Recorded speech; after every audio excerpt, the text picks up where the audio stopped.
Pada kesempatan kali ini kita akan membahas mengenai kekerasan anak di sekolah. Ini adalah materi yang akan kita pelajari bersama. Yang pertama kita akan membahas mengenai pengertian kekerasan anak di sekolah. Kemudian yang kedua, bentuk-bentuk kekerasan. Ketiga, pelaku kekerasan anak di sekolah. Kemudian dilanjutkan dengan tanda-tanda terjadinya kekerasan. Dan dilanjutkan dampak terjadinya kekerasan, serta terakhir adalah solusi untuk mengatasi kekerasan anak di sekolah. Nah, yang pertama adalah pengertian kekerasan anak di sekolah. Nah, jadi kekerasan ini merupakan suatu tindakan keras ya yang dilakukan terhadap siswa di sekolah dengan dalih mendisiplinkan siswanya. Nah, pertanyaannya, kira-kira sampai saat ini apakah masih ada ya guru yang menganggap bahwa cara kekerasan ini masih merupakan suatu hal yang efektif untuk dilakukan dalam mengendalikan siswanya? Saya rasa sudah tidak ada ya yang beranggapan seperti ini. Jadi mulai saat ini stop kekerasan anak di sekolah. Kenapa?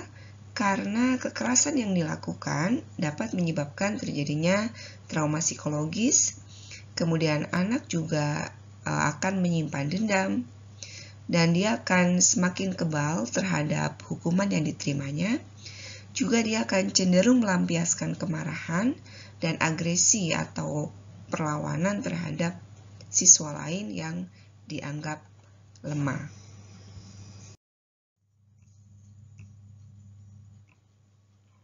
Nah, selanjutnya adalah bentuk kekerasan anak di sekolah. Ada kekerasan fisik, kemudian kekerasan psikis atau psikologis ya, atau kekerasan mental. Kemudian kekerasan defensif atau kekerasan perlindungan, dan kekerasan agresif. Nah, untuk kekerasan fisik ini adalah yang paling umum diterima oleh anak ya. Ada mencubit ya, dicubit ya, dicakar, dijewer, ditendang atau digigit ya, serta tindakan-tindakan lain yang merupakan bagian dari aktivitas fisik. Nah, kemudian untuk kekerasan psikis atau psikologis juga ini sering tidak dirasakan ya. Nah, contohnya adalah berkaitan dengan memandang penuh ancaman ya, kemudian juga sinis ya, bisa juga dia dipermalukan ya, didiamkan, dikucilkan ya, dicibir ya, dipelototi. Jadi intinya untuk kekerasan psikis ini adalah suatu kekerasan yang diterima anak melalui bahasa tubuh. Nah, kemudian untuk kekerasan defensif adalah suatu kekerasan yang mana anak itu melakukan tindakan ini sebagai upaya untuk melindungi dirinya. Misalnya, saat dia dipukul atau dia menerima kekerasan fisik, maka dia akan membalas memukul atau tindakan-tindakan yang lain, intinya sebagai bagian dari upaya pelindungan diri. Nah, kemudian untuk kekerasan agresif ini adalah suatu lebih cenderung ke perilaku fisik, di mana fisik dan lisan ya, di mana dia dengan sengaja melakukan kekerasan itu sebagai bentuk upaya untuk menyakiti atau merugikan orang lain ya. Tentunya untuk kekerasan jenis ini sudah perlu untuk ditangani ya.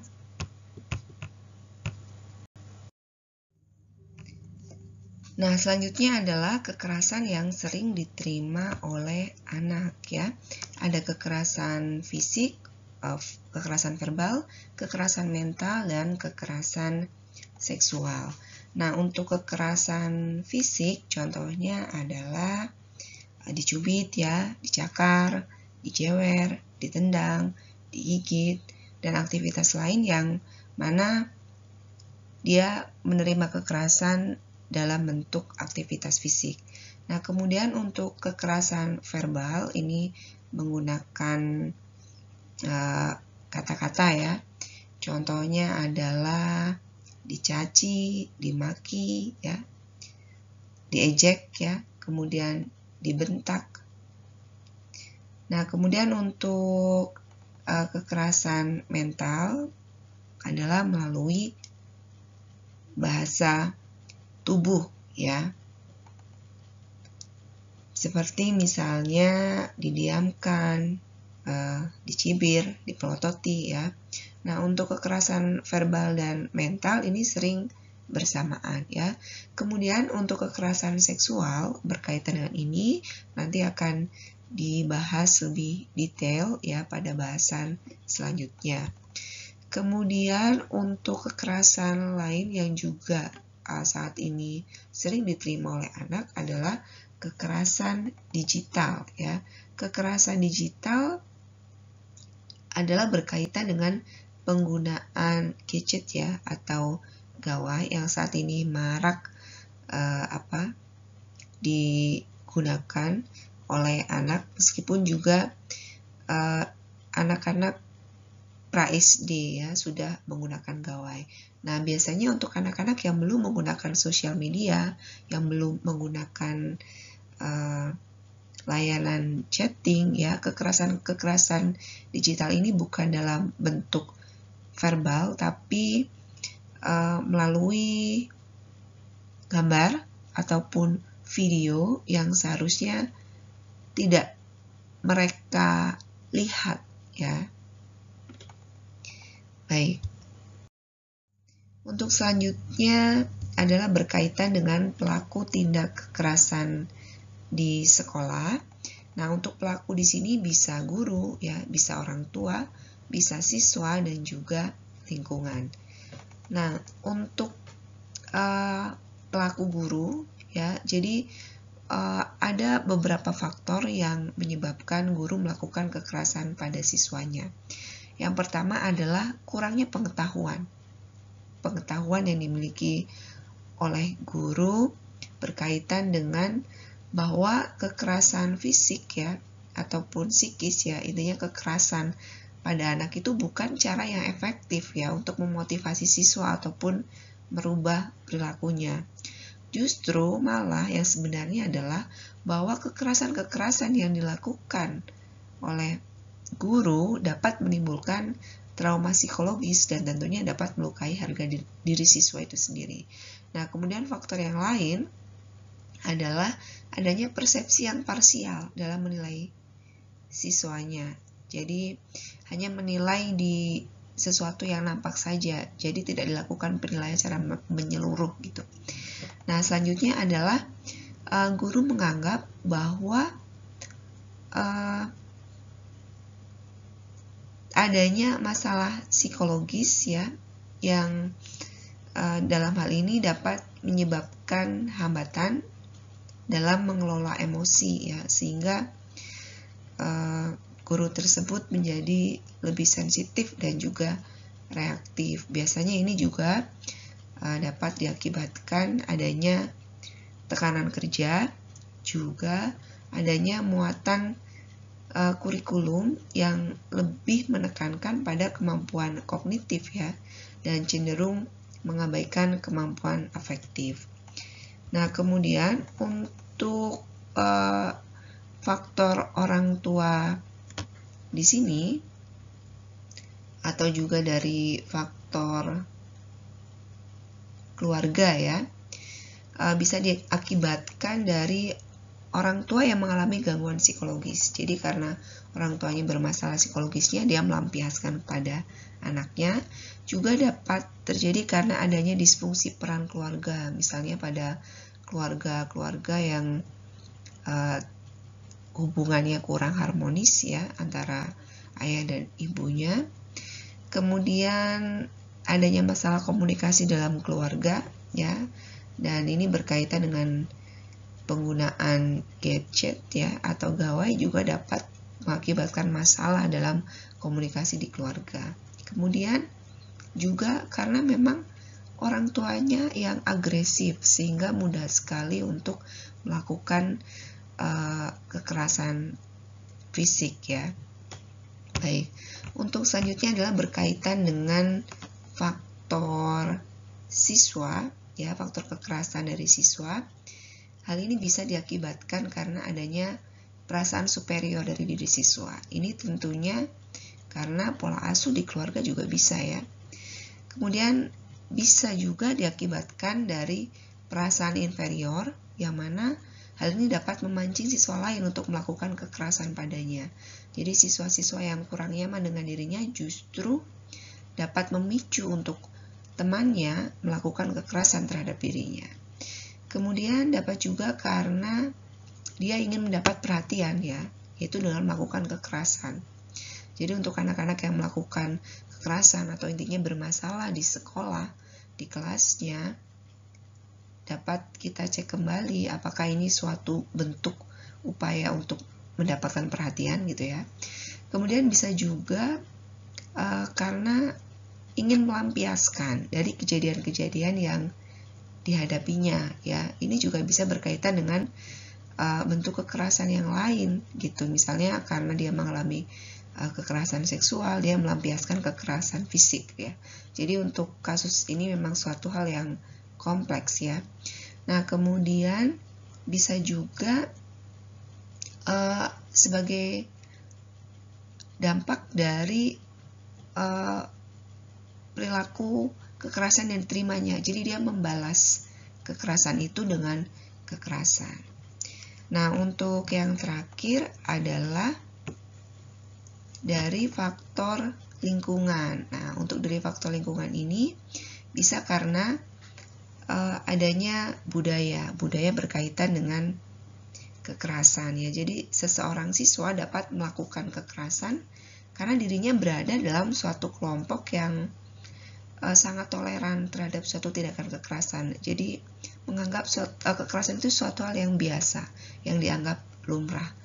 Kemudian juga karena tayangan televisi atau dari tayangan-tayangan yang sering mereka lihat ya, bisa melalui gawai ya, yang berbau kekerasan ya, karena dia sering melihat itu, menganggapnya suatu hal yang biasa ya, sehingga dia melakukannya. Nah, untuk itu perlu diawasi juga berkaitan dengan penggunaan gawai.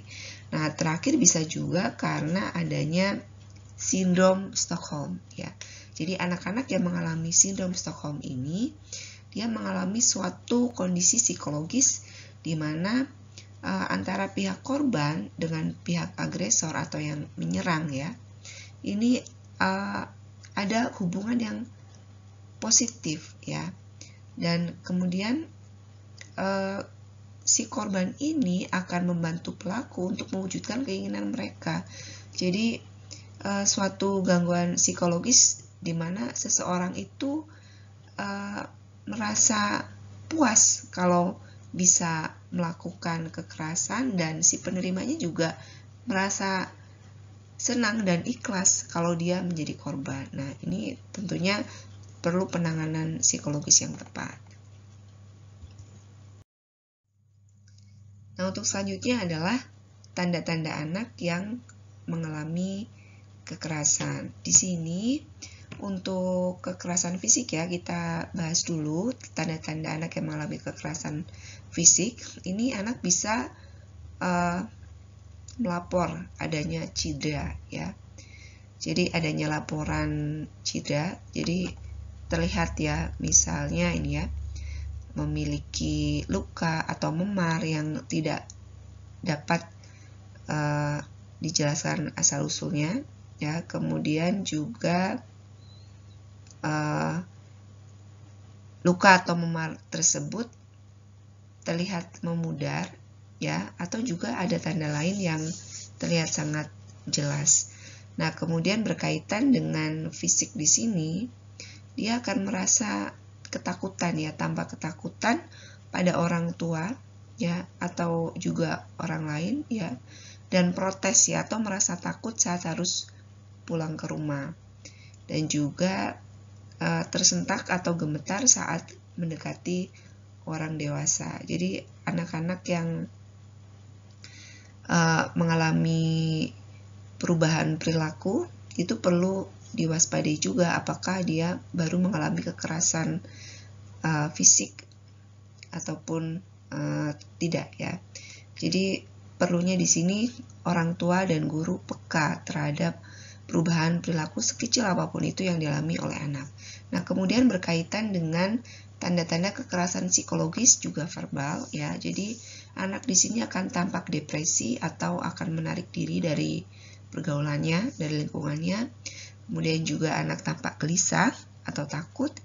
Kemudian bisa juga dia akan mencoba menyakiti orang lain serta menghindari kontak mata dengan siapa saja yang ditemuinya. Nah, dapat juga terjadinya perubahan pola makan dan tidur ya, dari yang sebelumnya teratur menjadi berantakan. Serta dia dapat menjauhkan diri dari teman dan keluarganya. Kemudian juga tingkat percaya dirinya menjadi rendah dan terjadinya perubahan suasana hati yang kadang datangnya tiba-tiba ya. Jadi mood swing sangat kentara sekali.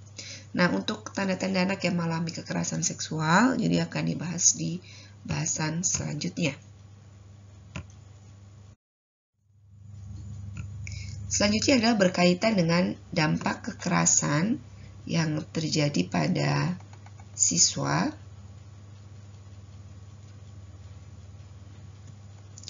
Jadi dampaknya di sini berupa dampak fisik, psikologis, dan juga dampak sosial ya, yang intinya adalah kekerasan yang dialami oleh siswa dapat mengakibatkan terjadinya trauma pada anak ya. Traumanya tadi ya, trauma fisik, trauma psikologis maupun trauma sosial.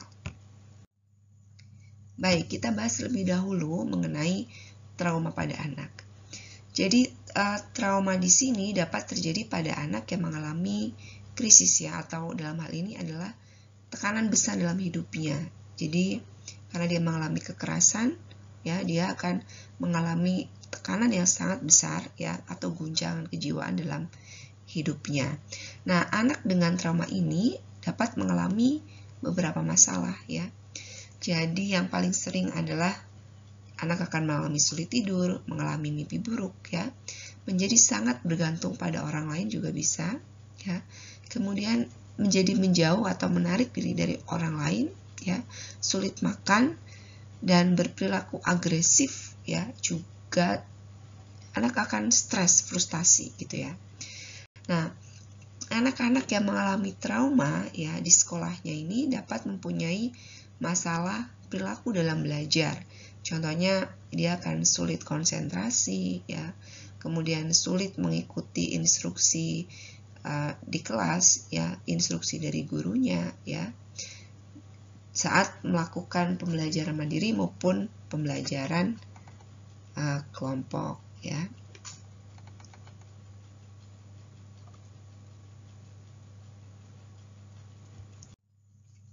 Baik, ini adalah trauma psikologis akibat terjadinya kekerasan ya. Jadi trauma di sini adalah suatu pengalaman krisis yang tiba-tiba ya, atau tidak diantisipasi ya, yang mana menyebabkan munculnya perasaan takut yang luar biasa dan dapat berkaitan dengan ancaman hidup atau bahaya fisik ya pada seorang anak ya.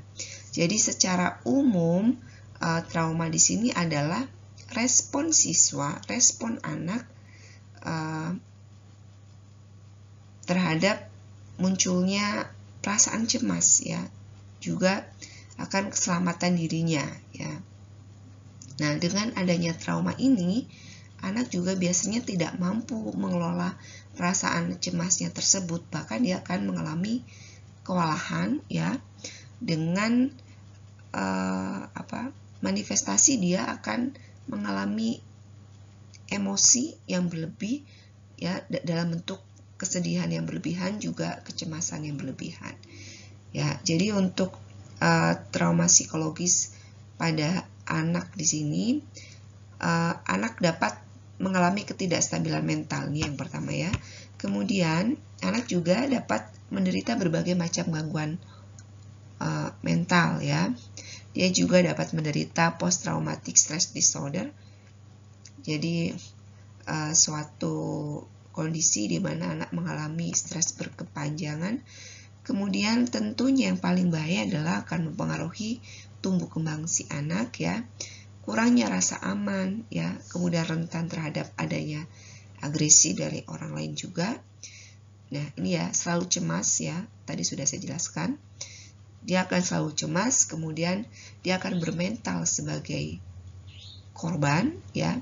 Dia juga dapat melakukan kekerasan terhadap orang lain, mengakibatkan rendahnya kepercayaan diri, kemudian timbulnya kesan negatif terhadap diri sendiri.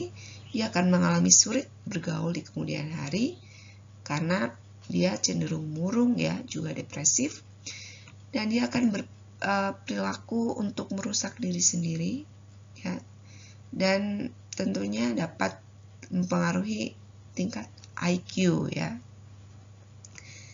Nah, baik. Nah, untuk selanjutnya kita akan membahas berkaitan dengan efek dari trauma ini sendiri ya. Jadi efeknya yang pertama bahwa trauma dapat mengakibatkan terjadinya kemunduran perkembangan psikologis ya. Jadi yang tadinya anak sudah pede, sudah mempunyai rasa kepercayaan diri yang baik ya, sudah gampang untuk bergaul berkaitan dengan kemampuan bahasanya, karena terjadinya trauma, semua itu akan mengalami kemunduran ya. Kemudian mudah mengalami ledakan emosi, tadi mood swing ya. Dan secara kognitif, anak ini bisa tampak kurang konsentrasi ya. Juga dia akan mengalami sering absen di sekolahnya, dan tentunya akan mengalami penurunan prestasi akademis. Nah, kemudian anak juga akan cenderung mengembangkan perasaan bersalah dan malu ya atas kejadian trauma yang dialaminya. Jadi secara umum efek trauma ini untuk berkaitan dengan proses pembelajarannya ya, dia akan menghambat rutinitas belajar. Nah, untuk itu bagaimanakah respon dari trauma ya? Jadi respon guru dari trauma yang dialami oleh siswa adalah yang pertama, guru perlu melakukan identifikasi ya, siapa saja siswa-siswa yang berisiko mengalami trauma atau siapa saja siswa yang sedang mengalami trauma.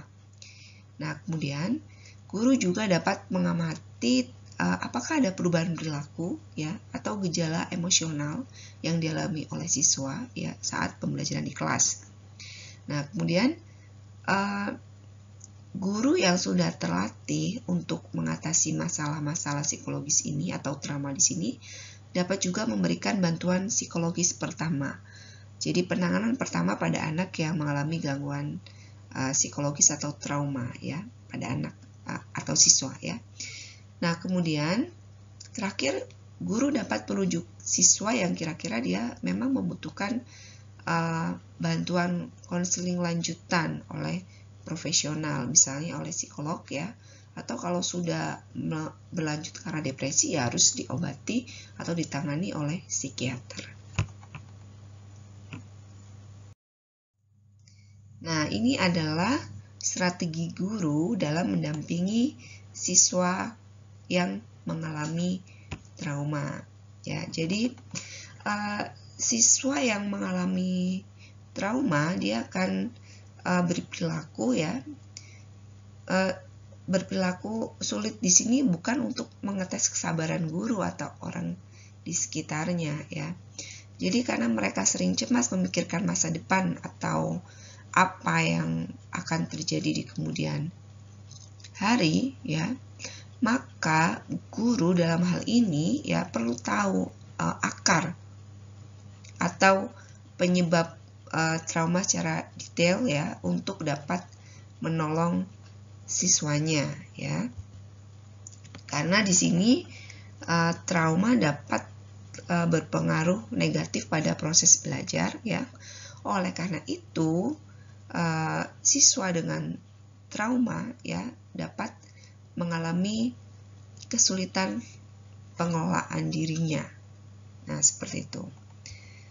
Untuk itu, strategi yang perlu diterapkan oleh guru dalam menghadapi siswa yang menghadapi trauma adalah yang pertama, bahwa guru perlu terbuka kepada siswa, kira-kira siswa ini butuh bantuan apa, seperti itu. Tentunya dengan komunikasi yang dapat diterima oleh siswa. Nah, untuk dukungan pada siswa dengan trauma di sini juga bisa meluas hingga di luar sekolah ya.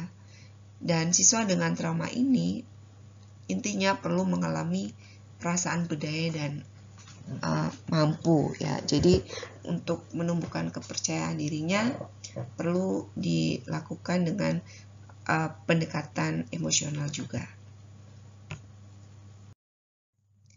Baik, selanjutnya adalah untuk pemulihan trauma. Jadi pada intinya sebagian besar siswa ini akan pulih dari trauma yang dialaminya secara alamiah ya. Jadi ada orang yang mengatakan bahwa waktu dapat meredakan itu bisa ya, tetapi yang paling penting di sini bahwa sebagai orang tua atau guru ya, kita perlu untuk membantu siswa untuk mengenali masalahnya dan untuk dapat mengatasi masalahnya secara alamiah, atau kita sering menyebutnya dengan proses healing trauma ya. Nah, untuk kecepatan pemulihannya ini antara siswa satu dan siswa lain atau anak yang satu dan yang lain itu berbeda-beda ya. Hal ini dapat dipengaruhi oleh bentuk trauma yang dialaminya ya. Kemudian juga kemampuan coping ya, atau pengelolaan masalah ya. Usia juga berpengaruh. Kemudian pengalaman trauma sebelumnya, juga temperamental anak ya, juga banyak faktor lain yang mempengaruhi ya. Jadi dalam hal ini guru dapat membantu proses alamiah ini ya agar dapat berlangsung secara lebih optimal. Nah, apa yang bisa dilakukan oleh guru ya agar intinya anak dapat pulih dari traumanya? Yang pertama adalah menjaga rutinitas ya, rutinitas dalam hal pembelajaran di sekolah ya, terutama rutinitas sekolah untuk memberikan rasa aman ya bagi semua siswa yang mengalami trauma. Kemudian yang kedua adalah dukungan komunitas ya. Jadi guru dapat menggunakan dukungan komunitas, dalam hal ini sekolah ya, dapat bekerja sama dengan komunitas, misalnya komunitas ekstrakurikuler ya, untuk menciptakan lingkungan yang aman bagi siswa ya.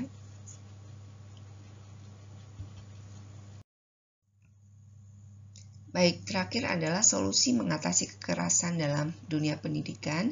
Yang pertama adalah memaksimalkan peran sekolah.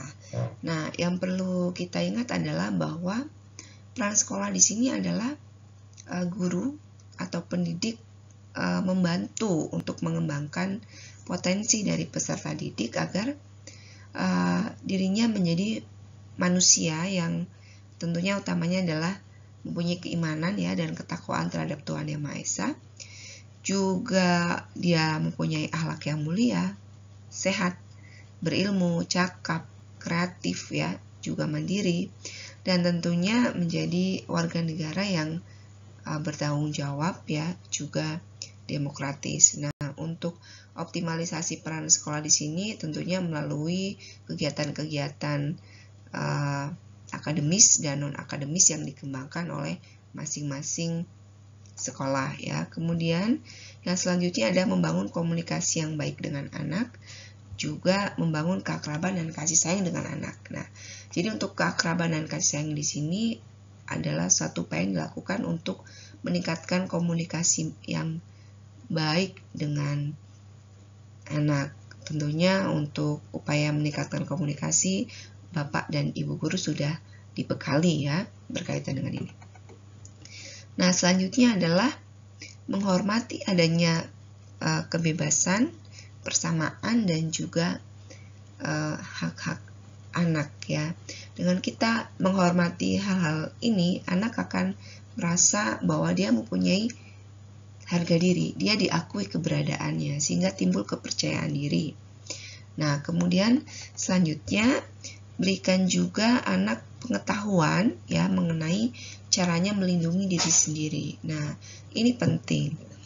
Nah, mungkin untuk kurikulum cara perlindungan diri anak belum banyak dibahas ya di sekolah-sekolah ya.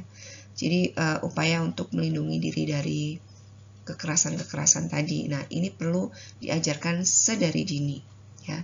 Selanjutnya adalah, nah ini menarik sekali, membekali anak dengan ilmu bela diri. Nah, mungkin ini menjadi pro dan kontra, tapi saya pribadi sangat setuju sekali ya. Bela diri di sini untuk pertahanan ya, bukan untuk menyerang. Nah, ini mungkin yang perlu diperhatikan lagi, kira-kira pada usia berapa anak perlu sudah diajari ilmu bela diri yang tujuannya adalah untuk melindungi dirinya, bukan untuk menyerang ya, sehingga dia dapat menggunakan akal sehatnya kapan dia melakukan upaya bela diri atau upaya defensif tadi ya. Selanjutnya yang terakhir adalah segera laporkan kepada pihak yang berwajib apabila anak tersebut mengalami kekerasan yang sekiranya mengarah ke tindakan-tindakan agresif di mana guru atau pendidik sudah tidak bisa lagi, kira-kira tidak mungkin ya untuk diatasi di sekolah. Nah, pada intinya solusinya adalah perlu adanya kerjasama yang baik antara anak, guru, dan tentunya orang tua. Karena pada dasarnya pendidik utama anak adalah bukan guru, tetapi adalah orang tua di rumah. Jadi guru di sini hanya sebagai fasilitator saja di rumah. Di sekolah ya. Jadi yang pada intinya pendidik utama anak adalah orang tua di rumah. Nah, Bapak Ibu yang kami hormati, untuk meningkatkan pemahaman Bapak Ibu berkaitan dengan materi ini, berikut akan kami putarkan video rangkuman.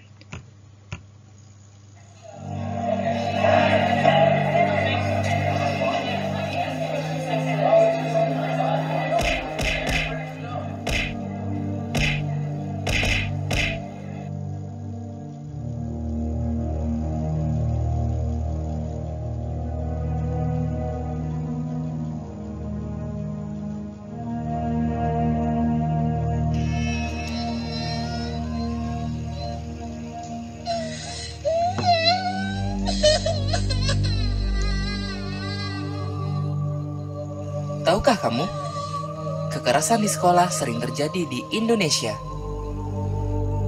Dari tahun 2013 hingga 2014, jumlah kekerasan di sekolah naik sampai dengan 16% yang dilakukan anak usia di bawah 14 tahun.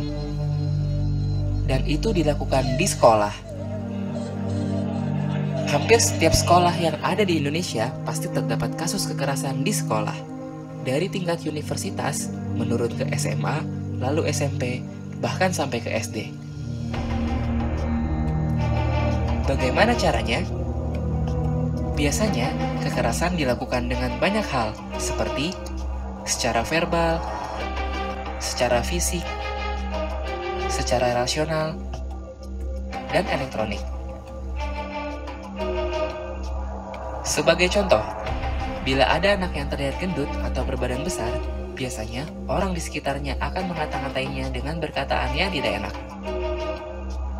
Ada pula mereka yang merasa asik iseng dan membuat si anak culun menjadi bahan lelucon.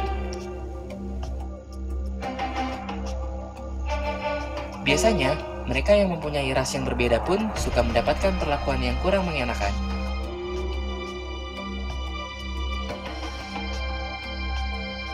Zaman pun berubah. Kekerasan ini pun bisa dilakukan melalui media elektronik atau biasa kita sebut media sosial. Tahukah kamu apa dampak dari perbuatan itu? Bagi yang melihat, tentu saja akan berdampak pada dampak mental. Dia akan merasa takut dan merasa tidak nyaman. Bagi pelaku, biasanya akan mendapat sanksi bertahap dari orang tua, pihak yang berwajib, atau di persidangan, dan bisa sampai akhirnya di penjara. Sebagai korban, akan berdampak seperti sering absen dan bolos sekolah, mudah emosi atau labil, sering terlihat ada luka dan memar, atau yang lebih parah, bunuh diri. Apakah kamu siap menerima semua perlakuan itu? Karena jalan kalian masih panjang untuk sebuah kebaikan. Stop kekerasan di sekolah. Baik, Bapak Ibu yang kami hormati, demikian untuk rangkaian pembelajaran kita mengenai kekerasan anak di sekolah. Semoga apa yang kami sampaikan dapat bermanfaat bagi kita semua. Terima kasih.